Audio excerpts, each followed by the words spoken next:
I'm fired up as a Michigan State guy, and even though there's a 10% chance of him actually landing in East Lansing, we'll get to that later.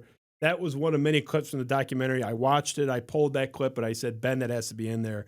You think this kid's going to be ready? The reason he's so interesting to me is because unlike so many other kids out there that won't shut the hell up ever, they won't shut up. Everything, there's 72 edits of them in different uniforms and things like that. They just love it. He's very loosely on social media. He's very vague. He's very inaccessible. You are one of the few, one of the only, to peek behind the curtain. And frankly, more than peek, you had a sit-down interview with him and his dad, who's equally enigmatic as far as I'm concerned. What is this kid like? You've sat across from him. You've interacted with him. There's rumors that he has attitude problems. We'll get into that later. But what is he like? What's the kid like? He's a teenager. You know, he's growing into what he's going to be. You watch him play, and a lot of people, because they haven't had a chance to talk to him much, and he is a soft-spoken kind of a shy kid when you talk to him. So there's not a whole lot to glean, and that's not a criticism, but we were all shy kids at one point. And I think that, it's hard to put it in a box in terms of what he is. But when he's playing, I mean, he's obviously outstanding. He's deserving of all the accolades and all the unfair, too fair at some levels expectations that are on him. So yeah, we sat down with him, and I think what's interesting about what's evolved since the documentary that we put out is that there's probably not going to be another independent documentary about Emoni Bates. I mean, it was just kind of, we hit it at the right time. We went to some games, independent as could be. A friend of mine, Greg DeLiso, who was kind of the engine behind the whole thing, filmmaker out in California now, who was living here, grew up here and grew up around us as well. So we went there, talked to the AD, talked to EJ before games and said, hey, is it all right if we get some footage? It wasn't like a guerrilla style or anything like that. And talked to EJ a little bit on the side and just kind of said, you know, we'd like to put a little project together. We're guys that work as freelancers and kind of put together art. And we wanted to put something together on your son, if you wouldn't mind. And we'll talk about it as it evolves. And he asked for something that would be kind of a gift to Ypsilanti, a gift to where he grew up, a gift to where Emoni grew up as well. And we did that. We took it very seriously. You saw from the clip that it's not just about Emoni Bates. It's also about the city of Ypsilanti, looking ahead to what could be ahead for him, the past of Washtenaw County, a little area there. So, I thought it went really well. I'm very proud of it. And it's just really interesting to see how things have evolved in that year plus since. Now he's got his own school going, Michigan State, G League, NBA, is all this stuff that's out there that's arm's length coming right in front of us. Brennan Quinn of The Athletic, I'm sure you read his great article a couple weeks back, has kind of probably, that might be Ipsy Emoni part 2, more detailed version of what's going on since then. And it's a fascinating story, and I'm with you. I can't get enough of seeing this kid because it's where we grew up, right? It's where we know this place.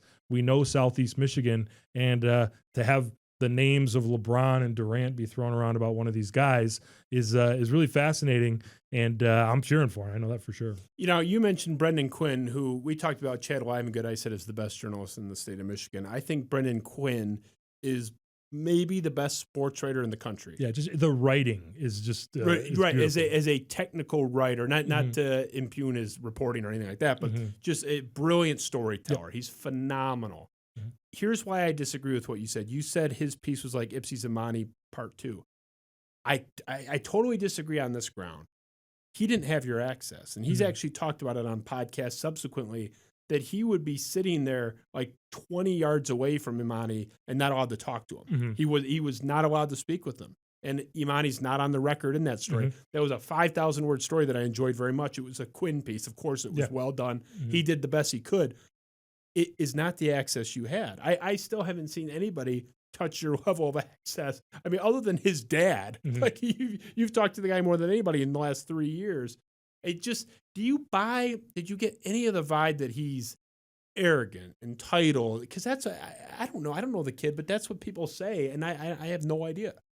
It's hard to get a read from it. It was an interview. We were at the gym, and I've spent some time around him. I don't want to overstate how much I've been around him and talked to him, but you know, it was questions. It was on camera. It was that kind of thing. I think you could check out the doc and maybe kind of judge on your own for how you think he kind of comes off.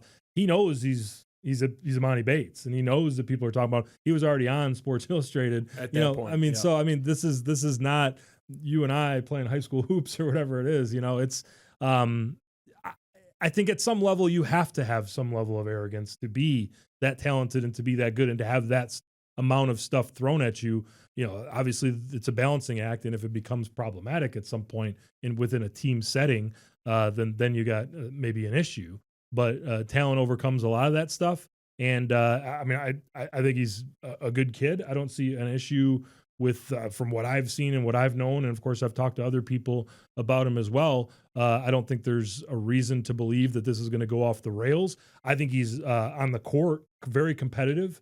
A bit of a hothead, takes things personally. You dunk on me, I'm going to try to dunk on you, and that might be at the detriment of the team. But we're talking about Bates Fundamentals AAU team or Ipsy Prep Academy, fairly inconsequential basketball when all is said and done. I mean, if we're talking about the NBA playoffs someday and it becomes a mano-a-mano type of thing, and it's maybe not to the progress of the team, that might become an issue. But I don't think. Kobe Bryant was Kobe Bryant. That's Emoni Bates' hero because of how he was, right? And Emoni kind of fashions himself after that. Everyone talks about his game being like Durant with the length and the skills and the shooting, but the mentality is Kobe. And at some level, was Kobe, or was he doing an impersonation of Michael Jordan?